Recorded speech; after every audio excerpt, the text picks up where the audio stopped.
Mom deserves the best, and there's no better place to shop for Mother's Day than Whole Foods Market. They're your destination for unbeatable savings, from premium gifts to show-stopping flowers and irresistible desserts. Start by saving 33% with Prime on all body care and candles. Then get a 15-stem bunch of tulips for just $9.99 each with Prime. Round out Mom's menu with festive rosé, irresistible berry chantilly cake, and more special treats. Come celebrate Mother's Day at Whole Foods Market. At Bet365, we don't do ordinary. We believe that every sport should be epic. Every home run, every hit, every inning, every play. From the moments that are legendary to the ones that fly under the radar. See for yourself when you sign up today and get $150 in bonus bets when you bet just $5. Whatever the sport, whatever the moment, it's never ordinary at Bet365. 21 plus only. Must be physically located in Virginia. Gambling problem? Call 1-800-GAMBLER. Terms and conditions apply. At Bet365, we don't do ordinary. We believe that every sport should be epic. Every home run, every hit, every inning, every play. From the moments that are legendary to the ones that fly under the radar. See for yourself when you sign up today and get $150 in bonus bets when you bet just $5. Whatever the sport, whatever the moment, it's never ordinary at Bet365. 21 plus only. Must be physically located in Virginia. Gambling problem? Call 1-800-GAMBLER. Terms and conditions apply. Hello and welcome to 1865, the Nottingham Forest Podcast. And on Friday, the 3rd of May, it's time for our Friday 5, where we take a look at some of the biggest Nottingham Forest news stories of the week. In a moment, I'll be joined as always by the Maradona of the Midlands. But first, it's over to Jamie Martin for our news roundup. Hi, this is Jamie Martin with your top 5 Forest stories from the 1865 news desk. Now, the headline of this week's news, unsurprisingly, the VAR audio has been released on Sky Sports' mic'd up show. Following Nottingham Forest's recent 2-0 loss to Everton, the club made a request for VAR audio from the game, citing 3 missed penalty decision calls. Said audio has also now been revealed alongside Howard Webb on Sky Sports News. In the show, produced by Sky Sports News, hosting the head of the PGMOL, Howard Webb, the audio from the VAR for the Everton vs Nottingham Forest game was released, leaving many football fans shocked at some of the decision-making and dialogue used by officials. The outcome was that the PGMOL deemed just 1 out of 3 penalties as being worthy of a penalty. The final call, where Young tackles Hudson-Odoi from the back and takes him out, was described as a tussle by Stuart Atwell, who was on VAR for that game. Forest are frustrated with the audio and there are questions as to what the next steps should be. And now more than ever, Howard Webb is under pressure to raise the standards of officiating in what is supposed to be the top league of football in Europe for quality, both on and off the pitch. Now, away from refereeing decisions, Neco Williams has suffered an injury against Manchester City. Forest Welsh superstar suffered a setback, it seems, and after leaving the field in the Reds' most recent fixture against Manchester City, just as the season is about to end. During the fixture, Williams played a fantastic game down the right side, overlapping and creating various opportunities, even getting a shot on goal within the opening minutes of the game against the defending Premier League champions. After an attempted tackle, though, Williams seemed to have suffered a hamstring issue, struggling off of the pitch, aided by medical staff. His season is now in doubt and likely completely over. An unfortunate end to a revolutionary season for Neco Williams, it seems. Once touted with a move for Leeds in the summer, he soon became a standout for Forest and a player of the season contender, I think it would be fair to say. Now, third in this week's news, some heartwarming news. Ryan Yates has reached 200 appearances for Nottingham Forest. In a landmark moment for the Forest star, and I'd say a legend of recent times, Ryan Yates has reached the astonishing total of 200 professional appearances for his club, Nottingham Forest. Joining Forest in 2005, aged 8, Ryan Yates rose up the ranks, making it through the academy before being loaned to every different level in English football in the top divisions. He's played at every level from National League upwards, and Yates, a boyhood Forest fan, eventually made the first team, and while the opening years were tough, his persistence paid off, seeing his team promoted and surviving in the Premier League. His substitution appearance against Manchester City was his 200th showing in a Garibaldi red shirt, and we send our congratulations and indeed thanks to Ryan Yates for his continued passionate and excellent service for Nottingham Forest, the club that he loves. Now, in other news though, a Forest defender has failed to impress while out on loan. News reports this week have detailed the loan move of Jonathan Panzo, suggesting that the former Chelsea youngster has struggled to impress while on loan from Nottingham Forest. According to football media site Inside Football, the English centre-back has not done enough to convince his loan club Standard Liège that he is worthy of a permanent move to the Belgian side, with the defender now set to return to Forest in the summer. He showed good signs while on loan at Coventry last season, but since hasn't raised as many eyebrows. The future of Panzo is now unknown, and since signing under Steve Cooper back in 2022, it's unclear whether if he or when he will get his chance at Nottingham Forest. But it's clear by Nottingham Forest that the sale option is more than likely the route that Forest will take in the summer.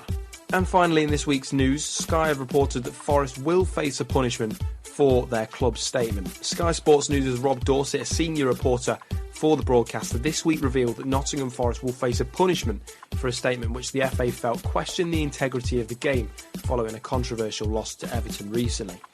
While some speculated that Forest would suffer a form of points deduction for the statement, Dorset exclaims that is completely false and that rather Forest will receive a hefty fine.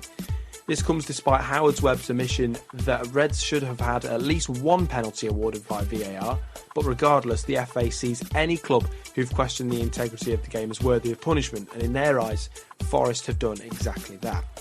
Mark Clattenburg, Nuno Espirito Santo and Neco Williams all have to submit observations regarding comments they made after the game, with all likely to receive hefty fines also in the coming weeks. But that is all from the 1865 news desk. I'm Jamie Martin. Be sure to catch up with me on social media via JamieMartin_journalist on Instagram or Jamie Martin on YouTube, as my X/Twitter account is currently facing some issues. Updates still though on Nottingham Forest related news throughout the week. Take care. Speak to you soon. Thank you, Jamie, and hopefully he's allowed back on Twitter in the very near future. Now, an issue that we're planning to lead with this week was the potential points back. I know we've not spoke about that in the roundup, but many were expecting that to be out this week. It's not. And Nuno has just recently called for the Premier League to accelerate the process, and we need clarity. Just quickly, Maradona, do you think a decision on this would aid, impact, help the players, or should they be focused on the pitch and it not affect them? In an ideal world, they wouldn't affect them, but I think in reality it must do. It must be playing on their minds, and that uncertainty can't help them. I think it would be better if we did know what was happening before we played Sheffield United. But it doesn't look like that's going to happen now, so that's unfortunate. But it's that was part of the reason why I thought it wasn't really worth appealing. I thought it was just if we have that definite, that's how many points we need. It would help the players and the playing squad, but the club went down a different route. Yeah, not surprising. When you listen to this, they might have released it. Who knows with the Premier League these days? But we'll move on to the news that Jamie brought us. And the headline was, unsurprisingly, that the PGM will have released the audio for the Everton game and the backlash that has came from that. I've got to be honest, it's baffling how someone, let alone a Premier League official, can look at all three of them, particularly obviously the one that they've admitted, and say, it's not a penalty, it's a tussle. I mean, the audio shows that the referees just aren't up to the standard. And then we saw Taylor and Atwell in the Champions League, and they're going to the Euros. And it's, Maradona, what do you weigh for seeing Anthony Taylor and Stuart Atwell? It's hard to say. Well, Taylor is a senior referee, and I think that's part of the problem when he's on the pitch and there's a junior referee in comparison, such as Atwell in the VAR. It's very difficult for somebody in that junior position to maybe speak up, even if it's not a conscious decision, just subconsciously, just say to somebody who's senior to yourself, I think you made a mistake there. I think what you also need to remember is that when they're doing those VAR checks, they're under a lot of pressure. They've got the eyes of the world on them, and they've got a limited time frame to make the decision. So mistakes will happen. It's not an easy job. It's just whatever his eye focused on the two arms being interlocked. And I hadn't even seen that. For all the replays I'd seen since the Everton match, I'd never once seen the arms interlocked. All I saw was the challenge on the ground where he went through the back of a Hudson-Odoi. So once his eyes are focused on that hand, the arms being interlinked, I don't think he would have seen anything else either in that sort of short time frame. So it's not easy. but it was a mistake. I think the clue for him was when Anthony Taylor said he took the ball. I think that would have been the clue for him to say, actually, no, he hasn't taken the ball. But I don't think he was even looking at the ball. He was completely focused on the interlocked arms and the tussle, as he put it. Yeah, I mean, it's concerning as well that me in the stadium, I initially thought it was a penalty straight away, and everybody watching did, but clearly they didn't. I mean, consistency is something that we want as well, isn't it? Because we've seen now that they have only admitted one of them was a penalty. I'm sort of slowly coming around to agreeing with that. I mean, I think the Reina one was minimal contact, like they said, and maybe you don't want to see those given every week. But then I remember Jota got a penalty for Liverpool for diving, and it's like, where's the consistency? Same with the handball one. It's maybe a bit harsh, but we saw in the FA Cup semi-final 2 hours later that they gave a penalty for pretty much the same thing. So we just want consistency. So how do you think we achieve consistency, or is it always going to be a difficult feat? You will never have consistency. Ever since football phoning started in the early 90s, that's the one thing football fans have said: we want consistency. But that's never going to happen, because one referee sees something completely differently to another one, and it's not so bad now. It is actually a lot more consistent, because when I was watching football, first of all, in the 80s and 90s, you'd always say, "Oh, this referee's always going to let the game flow," and they were. I'll take a very good example of that was Roger Milford, the 1991 FA Cup final referee.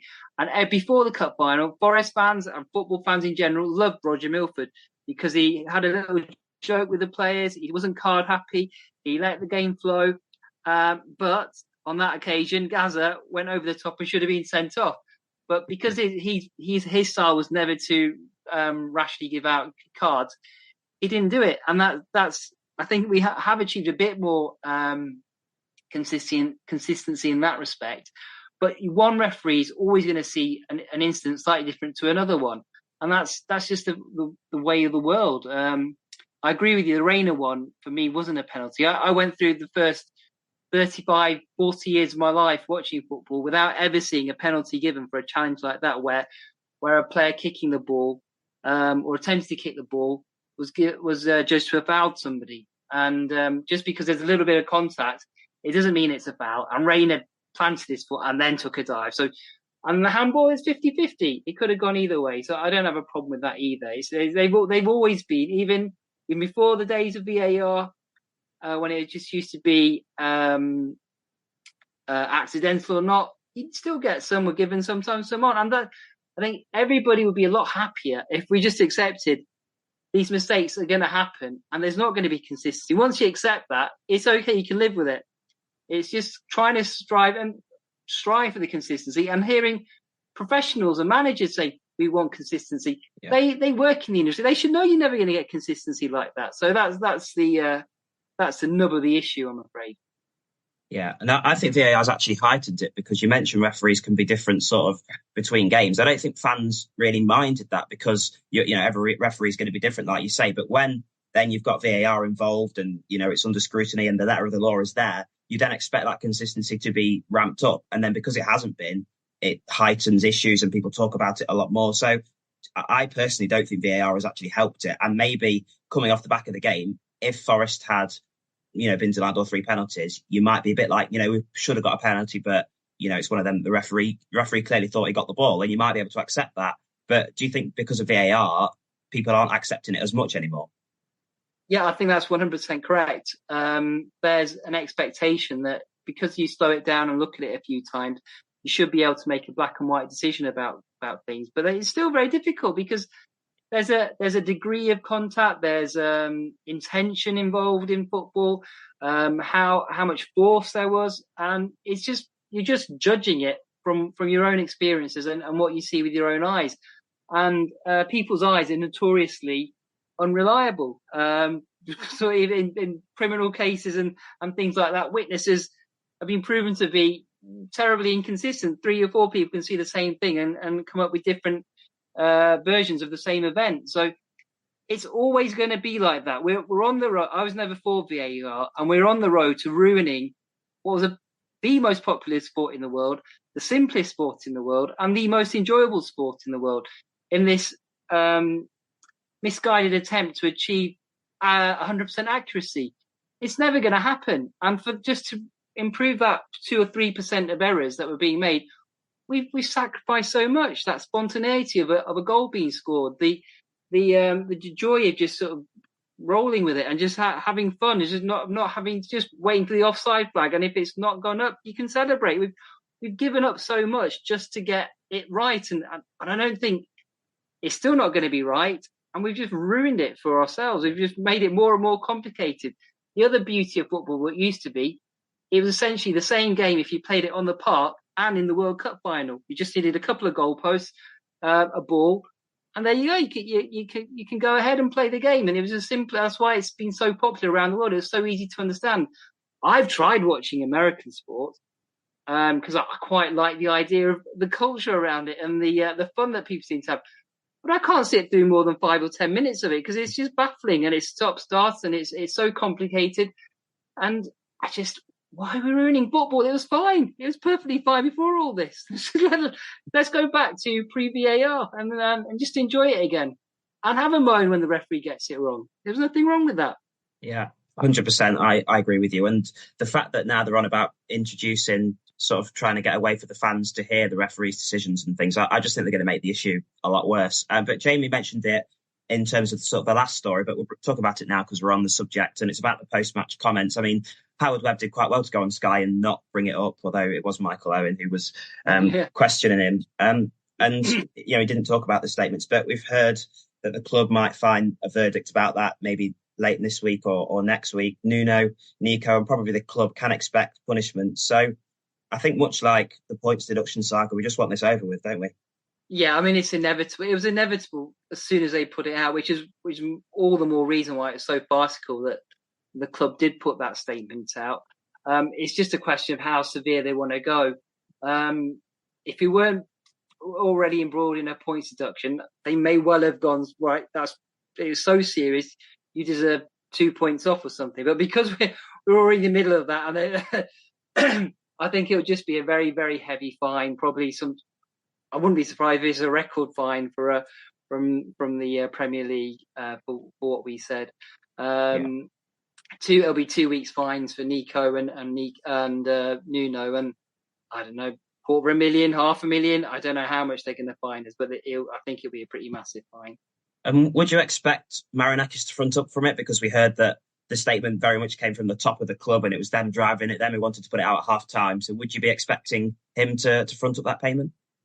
Well, I think he's essentially bankrolling the club anyway. He's sort of putting in £40-odd million a year. So essentially, although the payment will come from the club, he's just going to, ultimately it comes from his pocket in the end. So yeah, that's part of the reason why it's quite a disturbing situation. Even with all that TV money coming in, the 100 and whatever million, all the sponsorship, all the crowd money, we're still losing all that money. We're still losing as much, if not more money than we were in the Championship. So it just makes you wonder how or when we're ever going to be sustainable or well run.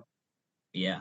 And do you think managers or players have to almost say in an interview that, I'll probably get fined for this? Because I remember Morgan Gibbs-White's interview after the Brighton game, and he was seething about the red card, rightly so. It was blatant. And he said, I'll probably get fined for this, but it's a disgrace. Other clubs might have got this, and he didn't get a fine. Whereas Forest just came out with anger. Do you think they sort of almost have to accept it before to avoid it? Yeah, I think so. I think if you say that, it covers you back slightly. But I think if it's really obviously bad, I mean, I don't think Morgan said anything particular. I think it's if you attack the referee and question their integrity, you're in more trouble. I think Morgan just said, I can't believe it. I don't understand what's going on, if I remember correctly. So it wasn't necessarily a direct attack, but I think it's because it's happened so often to Forest, there has been a little bit of leniency in play there, because one or two of the comments they've come up with in recent months that have been a bit close to the bone. Even Steve Cooper, he was like, yeah. I support referees, and I think they've got a really hard job, and then he go and criticise them. So it's I think it's just happening so often. They may be giving up on it slightly. You don't hear as many fines as it used to. But I don't know. Yeah, it was strong statements. And I think after the Brighton game, I might be wrong, Morgan said something about it happening every week and stuff. So I actually did expect him to be fined, but it doesn't surprise me. But anyway, we're going to park VAR, we're going to park referees, and the other side of this break, we're going to be talking about other things.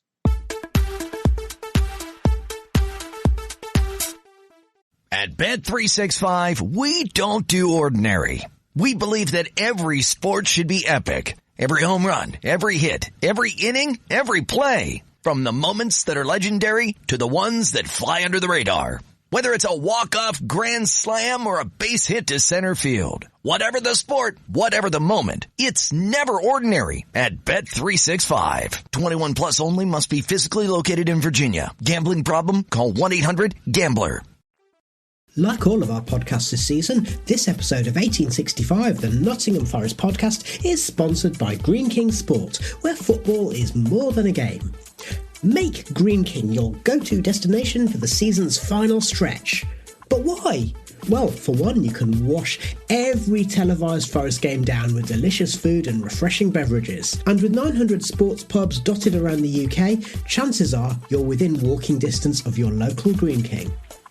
Let's be honest, watching football is way better with friends and family, so get the squad together for every televised Premier League fixture in an atmosphere worth sharing.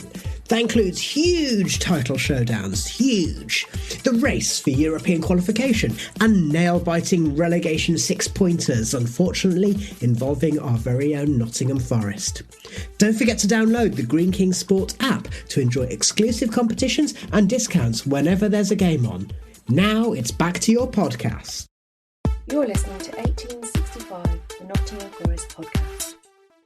Hello and welcome back to 1865, the Nottingham Forest Podcast. And on Friday, the 3rd of May, it's time for our Friday 5. I'm going to look at the rest of the stories Jamie brought us. The second one was about the gutting news that Neco Williams looks like he may be out for the rest of the season. Before we touch on the impact it's going to have, I think we need to talk about the man. I mean, he ended both seasons, that last season and this season, as the first choice right back after maybe not starting as first choice in the season. He's made the position his own, and I've had a look and he's currently leading the Player of the Month vote again for what I think it'll be the 3rd month in a row, maybe. So, he's just a tremendous asset to have at the club, and he's going to be a huge miss, isn't he?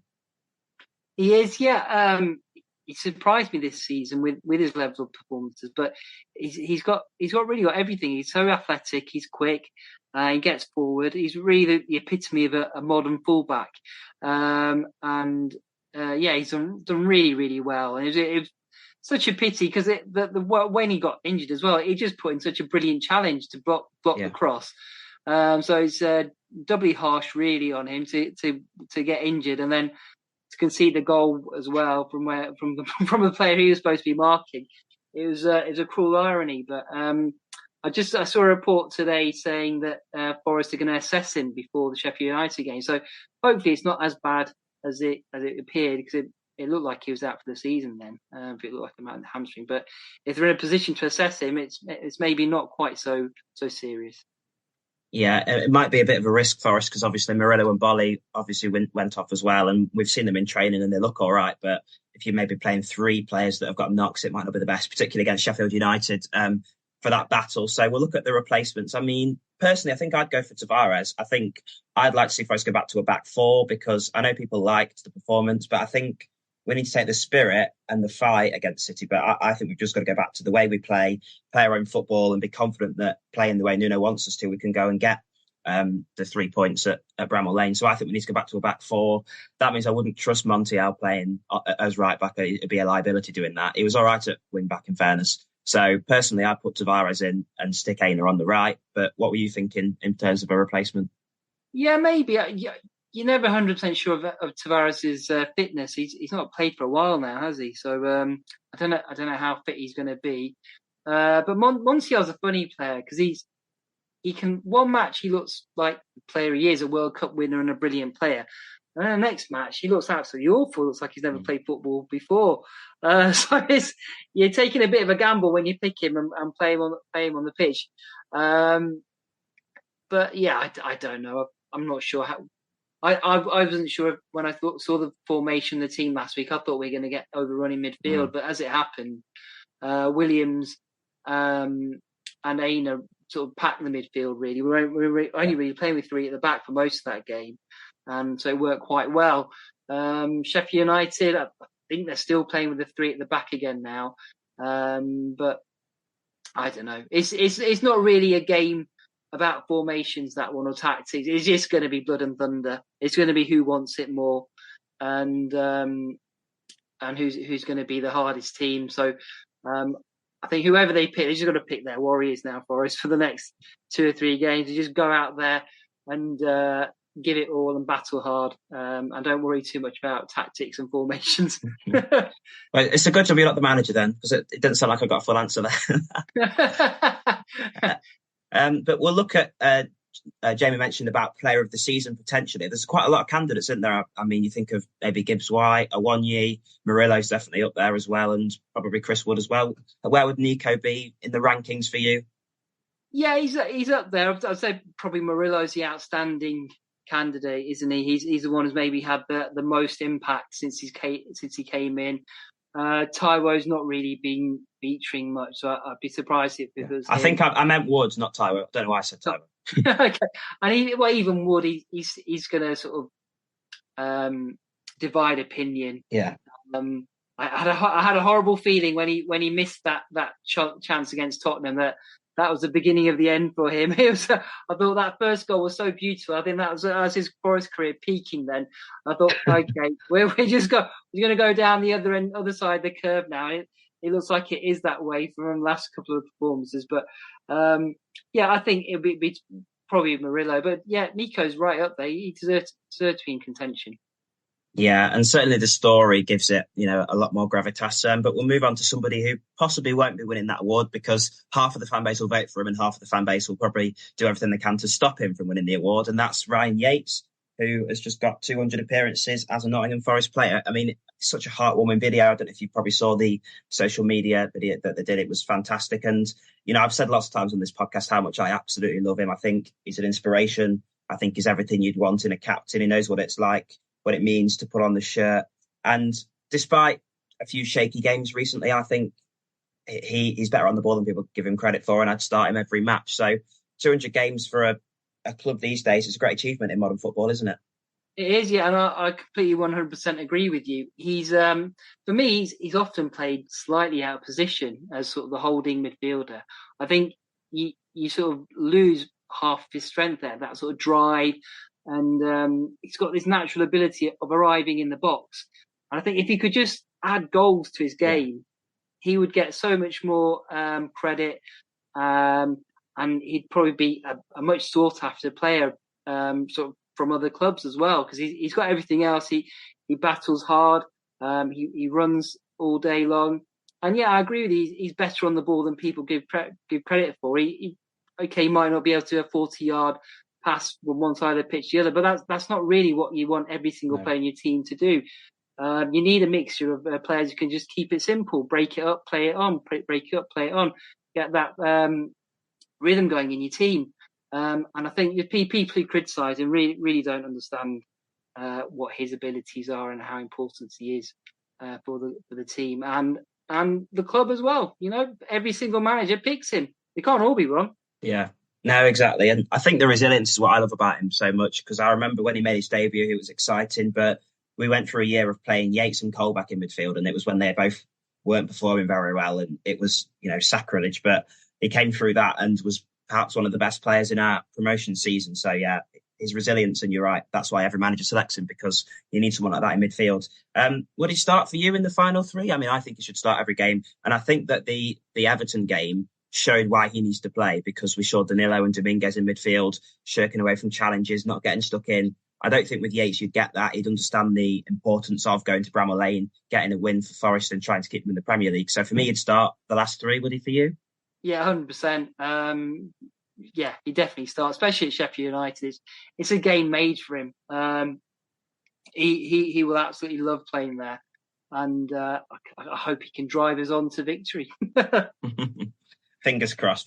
Well, we'll move on to the final story then, that is about Jonathan Panzo's poor form on loan in Belgium. It was a rather strange signing, wasn't it? Initially, it was looking like what we thought Omobamidele was looking like, in that he was signed and then not really given a game. Obviously, Andrew's played now, but Panzo hasn't. Did he play, I think, in the Hull game on the last day of the season? But I think that's pretty much the only appearance that we've had. I mean, he was always going to struggle to get into the Championship defence that we had, wasn't he?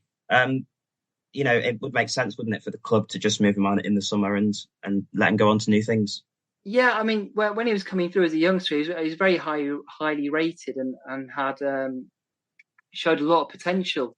He had quite a big reputation for somebody who hadn't really played first team football. So I was quite pleased to see him when he arrived at Forest. But for any player who comes to Forest, there's always a huge amount of traffic in every position to get through. So even that season, you had your Worrells and your McKenna's, and then we just added more and more centre backs as the next summer went on. Your Bolly and your Felipe's and Niakate. Yeah, so it's a lot of players to get through. He maybe hasn't shown the potential, fulfilled the potential he showed as a young player. He wasn't always a regular starter for Coventry even last season. I think in the playoff final, he was on the bench. So I think the writing was a little bit on the wall then that he wasn't going to make it in a permanent move. And it's just, it's just some players find their level at maybe not Premier League, but maybe Championship or slightly below, and then come back up again. So, I think for his own good, he probably does need to move on, because I think he'll really struggle to get anywhere near the first team at Forest. Yeah, definitely. I'm pretty sure he got an injury towards the back end of the season, so I think that's why he wasn't in the playoff squad towards then, but I might be wrong. But I suppose it's another tale in Forest's hit and miss recruitment. I mean, you can look at one side, you've got Gibbs White, Murillo, Mangala, Dominguez, Owanyi, you could go on, but then you look at the other side, and maybe it's harsh to put Panzo in there, but you think of Origi, Broiler, Ayew last season, the goalkeepers, Emmanuel Dennis. So it's so strange, isn't it, that Forest gets some so right and some's just so absolutely wrong. Yeah, I think that they try and buy a different style of different strategy of buying players. Some are sort of obviously potential signings. You like some Murillo and every time Omobamidele and Panzo. And then when you're buying potential, it's a bit of a gamble. It's not an expensive signing, so you can understand why they don't always work.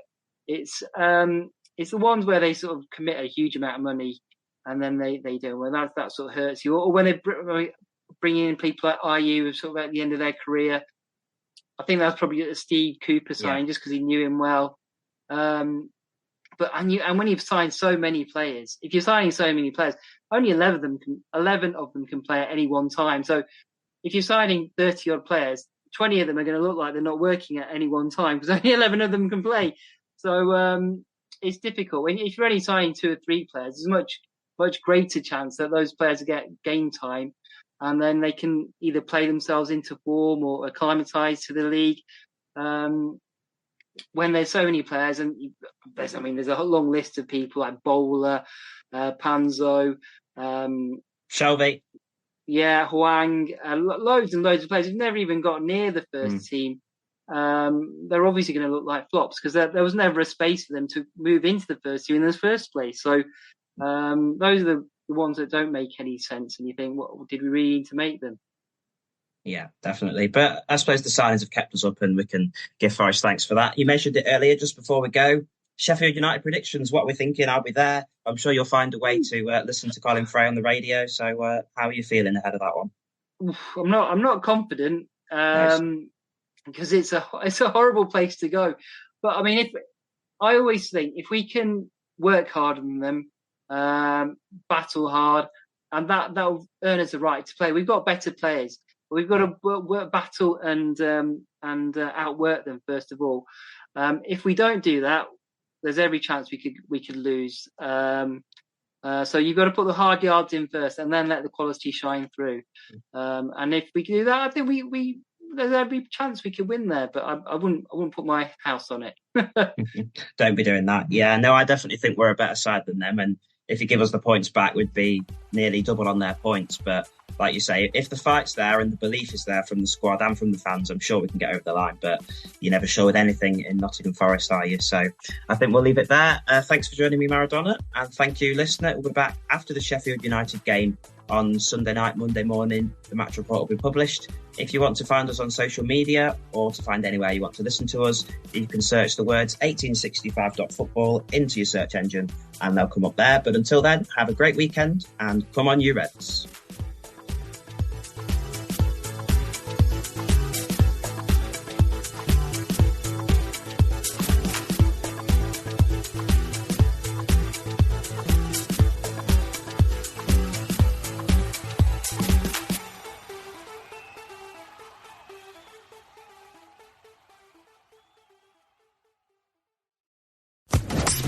Podcast Network. At Bet365, we don't do ordinary. We believe that every sport should be epic. Every home run, every hit, every inning, every play. From the moments that are legendary to the ones that fly under the radar. See for yourself when you sign up today and get $150 in bonus bets when you bet just $5. Whatever the sport, whatever the moment, it's never ordinary at Bet365. 21 plus only, must be physically located in Virginia. Gambling problem? Call 1-800-GAMBLER. Terms and conditions apply.